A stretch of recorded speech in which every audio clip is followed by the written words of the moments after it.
Capital goods क्षेत्र की देश की दिग्गज लीडिंग कंपनियों में से एक थर्मेक्स, जो एयर पोल्यूशन कंट्रोल इक्विपमेंट्स बनाने के साथ साथ heating, cooling, power, water, waste management और केमिकल सॉल्यूशंस देने का भी काम करती है कंपनी।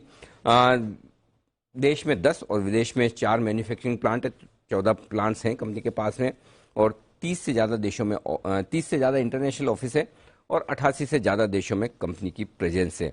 आइए स्वागत करते हैं कंपनी के एमडी और सीईओ आशीष भंडारी साहब हमारे साथ कार्यक्रम में शामिल हो रहे हैं।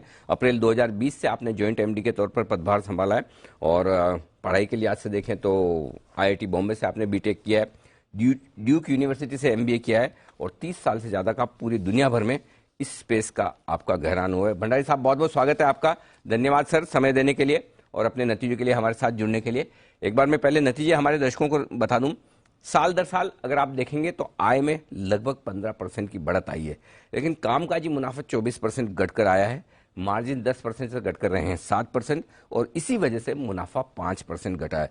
तो भंडारी साहब, जैसा पिछले साल आपसे मुलाकात हुई थी और वो मैंने हाईलाइट भी किया था कि आप बहुत ही बड़े बुलिश दिख रहे थे और आपने कहा भी कि बहुत ही अच्छा समय है और जिस तरह की ऑर्डर बुक और जिस तरह की डिमांड हम देख रहे हैं वैसे हमने पिछले 8-10 सालों में कभी नहीं देखी। वो आपके रेवेन्यू में भी नजर आ रहा है, बिल्कुल साफ तौर पर रेवेन्यू में वो ग्रोथ दिख रही है। लेकिन क्या वजह कि मुनाफे और मार्जिन पर दबाव है?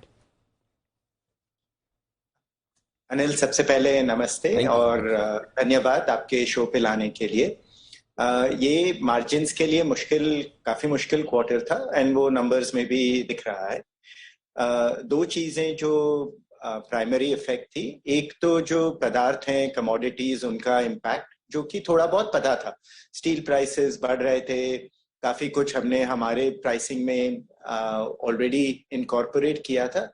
जो हमने नहीं इनकॉर्पोरेट किया था वो पहली बात थी कि जिस रेट पे कुछ भारतीय केमिकल्स जो हमारे रॉ मटेरियल्स हैं, ethylene dichloride, fuming acids, caustic soda lye, ये सारी जो पदार्थ हैं जो कि हमने इम्पैक्ट में नहीं देखा था। हमारा फोकस था जो बाहर से, चाइना से और बाहर से जो इंपोर्ट्स आ रहे थे। नवंबर में और अक्टूबर में इनकी प्राइसेस, जो भारतीय केमिकल्स हैं, उनकी प्राइसिंग भी बहुत बढ़ गई और काफी जगहों डबल से ज्यादा हो गई।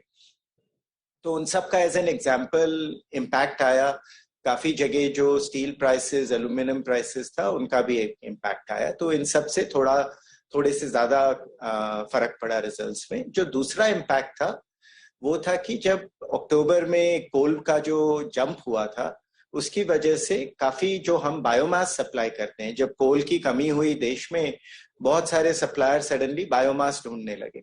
तो बायोमास कम पड़ा, बायोमास की प्राइसिंग भी बहुत बढ़ गई और थर्मैक्स देश में 25 से ज्यादा प्लांट्स बायोमास के चलाता है, जहाँ की हम कस्टमर्स को ग्रीन पावर देते हैं।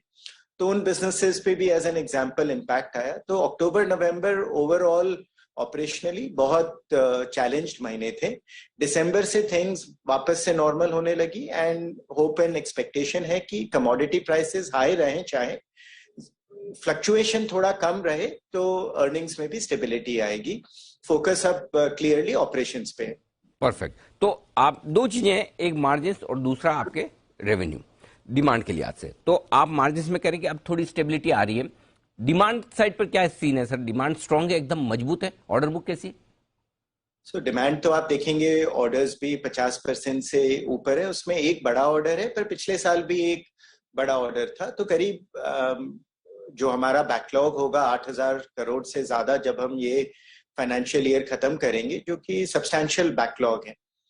अब देखना है कि देखिए दिसंबर और जनवरी में थोड़ा सा ठंडापन आया है। वो कोविड के थर्ड वेव की वजह से आया है या इकोनॉमी अब कोविड के बाद थोड़ी सी स्टेबल हो रही है उसकी वजह से आया है, वो भी देखना पड़ेगा। पर पिछले क्वार्टर तक हर क्वार्टर हम बेहतर से बेहतर परफॉर्मेंस देख रहे थे। वो अब थोड़ा सा स्टेबल होगा। एक बड़ा इम्पेटस जो आएगा, जो कि अभी बजट डिक्लेयर हुआ है, उसकी वजह से कैपिटल एक्सपेंडिचर में जो बढ़ोतरी होगी गवर्नमेंट के स्पेंडिंग में, उसका क्या इम्पैक्ट आएगा वो अभी तो विजिबल नहीं है। पर धीरे धीरे जैसे नया साल चलेगा उससे नई ग्रोथ आनी चाहिए। और ये जो पूरा एम्फेसिस है ग्रीन एनर्जी का, ग्रीन एनर्जी एफिशिएंसी का, इन सब से भी थर्मैक्स को फायदा होना चाहिए। तो ऐसा लग रहा था जब बजट आ रहा था, मैं समझ रहा था कि बजट तो ऐसा लग रहा है वित्त मंत्री थर्मैक्स के लिए और आपके सेक्टर के लिए ही बना रही है। 7.5 लाख करोड़ का कैपेक्स, इंडस्ट्री को बूस्ट तो जबरदस्त मिलेगा, प्राइवेट सेक्टर और पब्लिक सेक्टर दोनों को।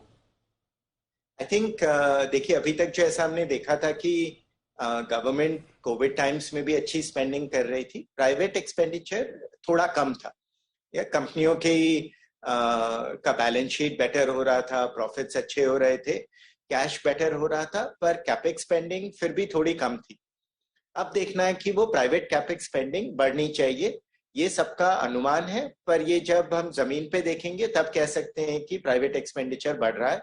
गवर्नमेंट अपना एक्शन बहुत ही साफ सबको बता रही है। अब इंडस्ट्री को भी इन्वेस्ट करना चाहिए, ये मेरा ख्याल है। जमीन पे क्या होता है देखना पड़ेगा। ठीक बात है। अच्छा खासा कैश भी है सर, जहां मेरा आंकड़ा अगर सही है तो 2300 करोड़ रुपए के आसपास का क्या इरादा है सर, कैसे इस्तेमाल करने का विचार रखते हैं आप आगे? कंजर्वेटिव कंपनी है, डेट भी नहीं है, एंड कंजर्वेटिव रहेगी। जैसे जैसे कुछ अच्छा दिखेगा इन्वेस्ट करने का, डेफिनेटली करेंगे। अभी ऐसी जो जो जैसे स्पेशली ग्रीन एनर्जी में इतनी सारी चीजें हो रही हैं, थर्मैक्स भी काफी जगह देख रहा है। जैसे ही कुछ पक्का होगा डेफिनेटली मार्केट को भी बताएंगे। बिल्कुल परफेक्ट। तो अच्छा खासा कैश है तो एक्सपांशन करने के लिए कुशन है आपके पास में। धन्यवाद भंडारी साहब समय देने के लिए और कंपनी के नतीजों पर और आगे के आउटलुक पर बातचीत करने के लिए। Thank you so much sir.